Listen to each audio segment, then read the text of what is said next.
Apple has finally entered the large smartphone market with the launch of the iPhone 6, which has a 4.7-inch screen, significantly up from the iPhone 5S, which had a 4-inch screen. However, Apple has taken things one step further with the launch of the iPhone 6 Plus. This has a massive 5.5-inch screen, which puts it in direct competition with the likes of the Samsung Galaxy Note range, which currently dominate this part of the market. The question is, though, has Apple taken things one step too far? And is the iPhone 6 Plus just too big? Let's find out.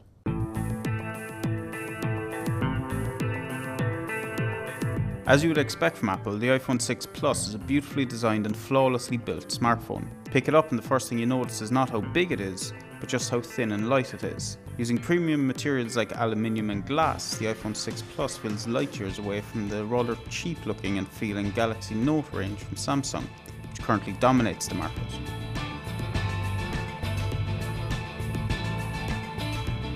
The 5.5-inch screen is 88% larger than the 4-inch screen on the iPhone 5S, and it shows. It's almost impossible to reach the top of the screen using the phone single-handed, and I found it cumbersome to use most of the time, even with reachability turned on, a feature which halves the screen, making everything accessible.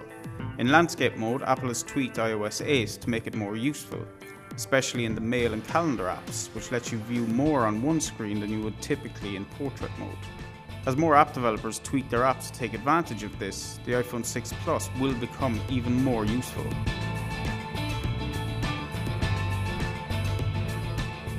A lot of the coverage of the iPhone 6 Plus in the media in the last couple of weeks has revolved around Bendgate, an issue which has been blown out of all proportion. Apple has received a very limited number of complaints about customers' iPhone 6 Plus devices breaking, but compared to the millions it has sold, it is virtually irrelevant. I found the iPhone 6 Plus to be just as durable as any other premium smartphone, and never felt as if I was in danger of bending it.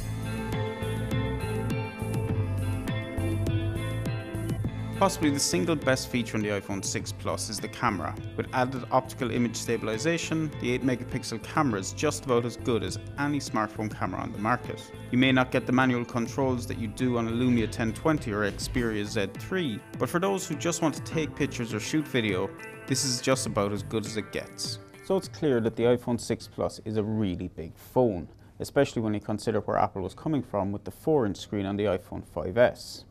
That said, it's still beautifully designed, is thin, light, fast, has a great camera and great battery life.